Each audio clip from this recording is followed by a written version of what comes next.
graffiti is the application of a medium to a surface. I will show you graffiti, such as the letters on the end of that car directly in back of me.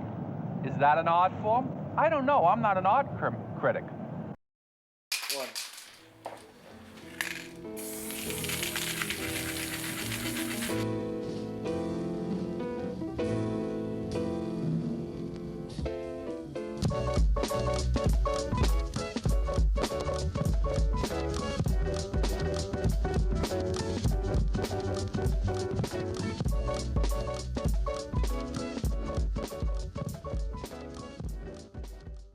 Graffiti was a very raw form that was concentrating on the lettering and you know gave birth in the subways. So it has a very specific content.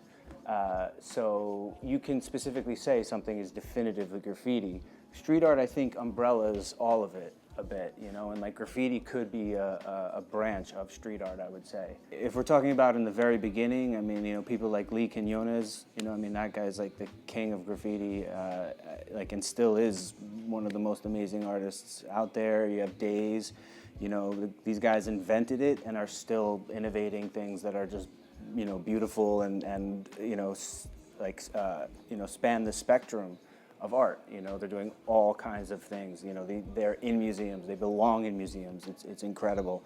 In my heart, I consider myself a graffiti artist. Currently, I would really consider myself just an artist. The classifications, I think, are a little vague, and you know, I mean, you know, a cave person was making street art, you know, and like street art is just art that's on the street, but just because it's on the street doesn't really make it art. So, you know, street artist is it's a touchy term for me. Graffiti is a definitive thing. An artist that paints on the street is definitely a thing.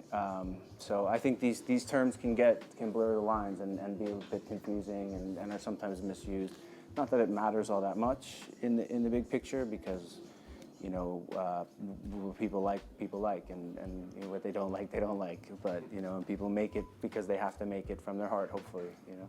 I have different mind states of creativity. I mean, some of it is I'm actively learning or trying to program. You know, like there's ideas that I have that I'm trying to execute and see if I can pull them off, or like what it will take. Sometimes I'm memorizing the movement where I'm like, small lines, swoop, and pop, you know, and I'm trying to just like, it's almost like I'm singing the lines a little bit in my head. It's definitely rhythm for sure. Sometimes I'm not thinking at all and I'm completely checked out, and it's like subconscious maniacville, and like I wake up and I'm just like, what did I do? Wow, it's great. I wish I remembered or could do that again. You know, like for me, I know some people who are very robotic about it and can consistently produce the same product. For me, it's a much more whimsical experience, and I almost don't know what's happening until it's over. For me, I had this, you know, and it seems to be, I don't know where it came from in my personal experience, but it seems to be out there a lot that a bunch of people are into it now, where they're taking this classical calligraphy, and there's, you know, the two schools that I like in classical calligraphy is you have like the more Roman kind of structural, you know, aggressive style, and then you have the Arabic kind of more loopy, loose, but like elegant, and, you know, real concentration on negative space. And so those are like the older schools that I like to learn from. My favorite kind of graffiti hand styles are the ones like that are coming out of Queens. I take like a Queens, New York kind of graffiti, I mix it with a bit of like Roman and Arabic calligraphy, and then mix it with like some of the modern calligraphy flavors that are going on right now, and it's become this kind of like beautiful practice for me, and it's this, I call it calligraphy-filthies. And I'm going to take it around the world and do it. I'm about to go to Fela Kuti's museum in Nigeria and do some calligraphy in his honor. So that's exciting.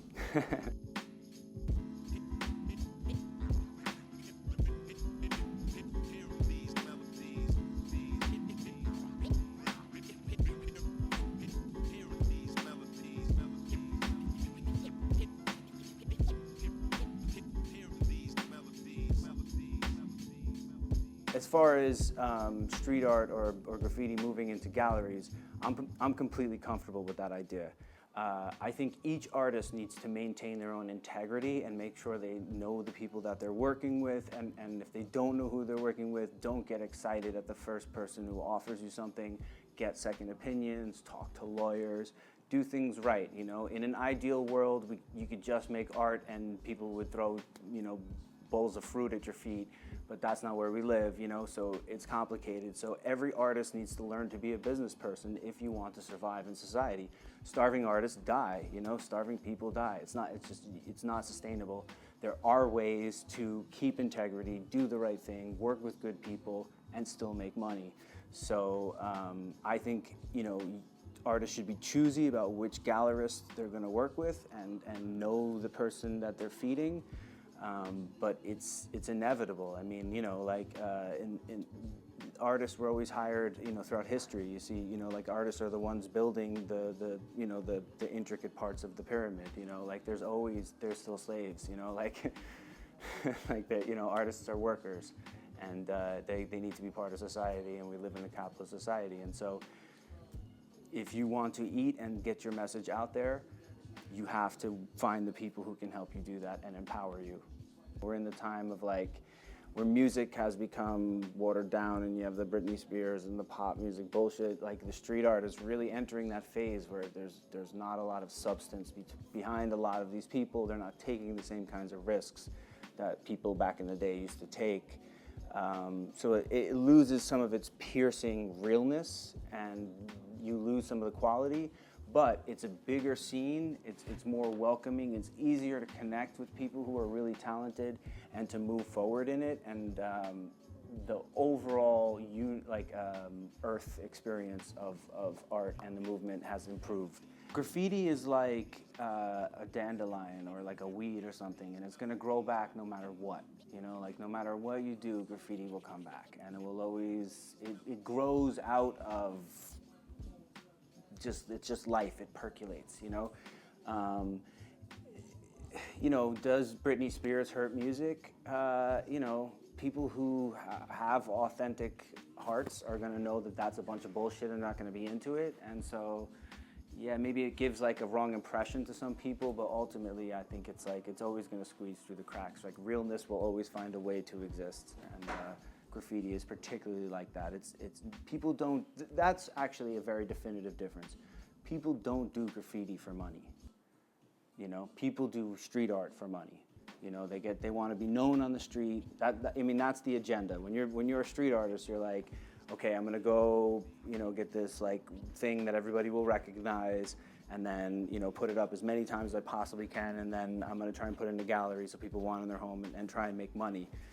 The graffiti artist is just like, whoa, graffiti's really cool, and like all, you know, and like tries to copy what other graffiti writers are doing, and then goes out there to get fame, which is notoriety, which is respect, which is not really money. It's, you know, something very different. It's really just like, hey, I did this. Look at all this hard work, which is respectable in a really authentic way. Obviously, it doesn't lead anywhere, and it can only exist in a time period of anyone's life. You can't continue being a graffiti writer because there's no means to an end. You know, you never make money. There's no life that comes from it. But it's a beautiful experience, and it's interesting that it's only done for its own sake.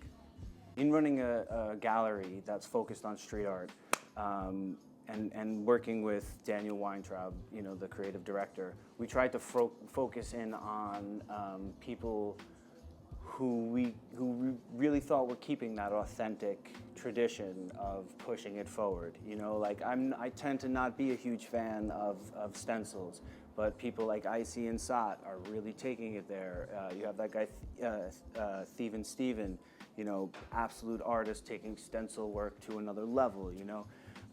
So we try to cherry pick, and that's part of the momentum behind wanting to do the gallery in the first place, is being able to put shine on people who we think were actually taking it a little bit further than the average person who's just on the street. You know, it's a complicated issue. Like, I'm an artist, I do it just for art, I don't care about money.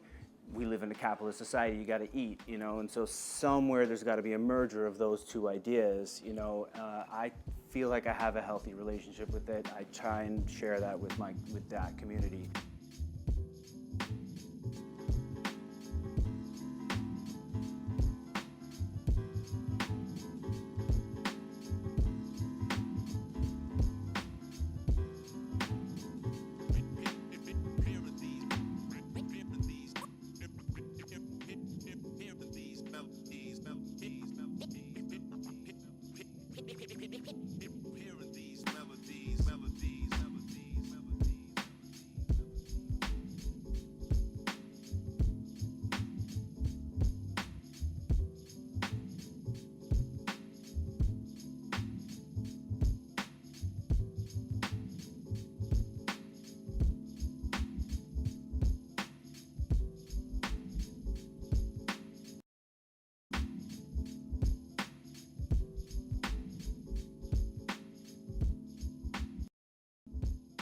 I'm SEK3. I run Succulent Studio Galleries.